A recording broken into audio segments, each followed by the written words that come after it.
Back to welding up on the firewall. I know which couple holes I got to keep to run wires through and which ones were drilled to run other wires through that can go away. So I'm going to weld those up here in a couple minutes. Then I'm going to get on to making the pedestal mounts for the clutch master cylinder inside the cowl. And then I'm going to get around to probably making a couple more mounts. I got the wiring harness here anytime now. So I can start that. I got all the lines for the gas tank, so I can start putting that back in. So we're moving right along. Next big project is going to be custom fabbing the exhaust. Not sure what we're going to use for mufflers yet, but we're thinking maybe some Dynamax bullets or something like that. I got to get the X pipe up in there first and go from there. I'm getting ready to make my pedestals for the master cylinder, clutch master cylinder that is. I have these little union nuts that I got from the local hardware store. I put them into a piece of pipe. I'm going to give that a quick little weld to lock it in. I'm going to thread a bolt in to save my threads. There we go. I got it locked down to the table there. That's going to go right in there. I'm going to weld that all up after the fact. Fun fact, I learned I'm allergic to my welding blanket. Yep, so that's fun. I got to wear gloves and sleeves every time I move that now. And I'm probably going to lean on it a lot, so I might have to go throw on some long sleeves. It must be asbestos or some type of fiberglass my skin doesn't like. But no, we're going to get that all welded up and ready to go. So, major progress on this. I've got the intake mocked up, just seeing where the filter was going to be. It's going to land over here like we decided. But my oil filter relocation is going to go right in there.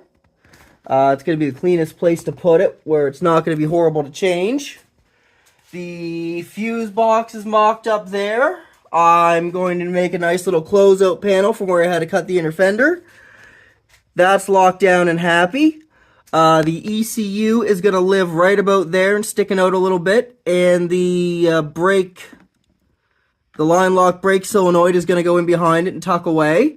I got my pedestals made for my clutch master cylinder, so I got to pick up a little bit of hardware and finish that up.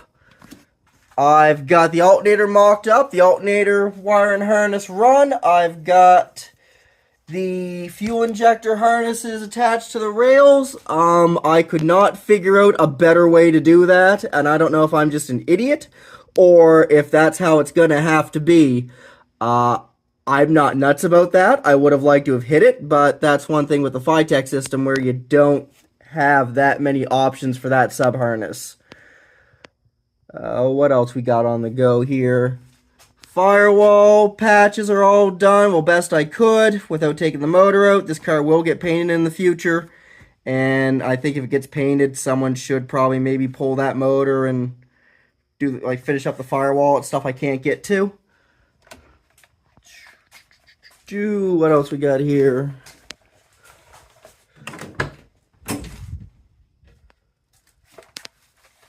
The new harness is pretty much ready to go in. I seam sealed where I welded up the firewall. Anywhere else I have little holes, I'm just going to throw some plugs in so they're covered. You've probably seen them from the back after the fact. So yeah, she is moving right along. New wiring harness will probably start going in today, tomorrow. What else I got here? I can start wiring up the modules for the Dakota Digital. So, yep, I had to pull the carpet out and pull a seat out and do all that and get all the wiring out of it, but that's not a big deal. I'm going to wait to finish that till the new harness is here. Yeah, it's a big job, but it is going along really well.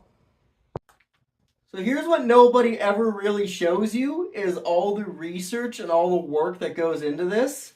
Prime example, this is an oil pressure pigtail for the oil pressure sensor. Every wire is white. I've never seen one like this. Last time I saw this was on a Volkswagen Phaeton, where every wire was white. So I'm online trying to pull a proper diagram for this and figure out what goes to what. And my laptop is horrible because I need a new one. Then I have a list of how I'm going to wire everything. And color code everything. So that's a lot of fun.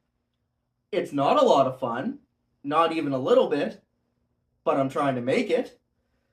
So I'm going to label this. I'm going to snip these very close to the base, and then I will rewire, resolder them, heat shrink tube and all that, and then it'll be the proper colors to run to the BIM for the Dakota Digital inside the car. And that's one more thing almost taken care of when that's done. Alright, so I've been researching the Phytech and watching videos because these always slightly confused me. That's AC request. Not going to use that because this doesn't have AC. But I am going to make it, keep it so it is usable if we ever do put AC on this car. That goes to the Speedo one here. That goes to the BIM module on the Speedo side, so that's not a big deal. This brake one, that's mostly if you're using an automatic with a lock-up torque converter. That's got to be 12-volt switch and 0 when the brake is pressed. So I'm going to have to figure out something on that one. I don't know if I need to hook it up where this is a manual, but I think I will just to be safe. And obviously, tack is tack. That goes to the BIM module too. The fan ones threw me for a loop, because these don't connect to the fans themselves. Those relays do nothing for the fans apparently. These connect to the negative side of a fan relay. So, I'll have to pick up a couple relays and wire that up. Not a big deal. It's just a little bit more, and I will have to alter or find another mounting spot. Let's put those fuses back. There. Like I said, Phytech's a little bit different from the stuff I'm used to. Also, I am going to figure out a nicer way for the coils. The coils have really been bothering me, and these valve covers are kind of ugly, so I'm going to try and do something there. Firewall's all black again, so that's progress. I like that. Well, I got the exhaust started.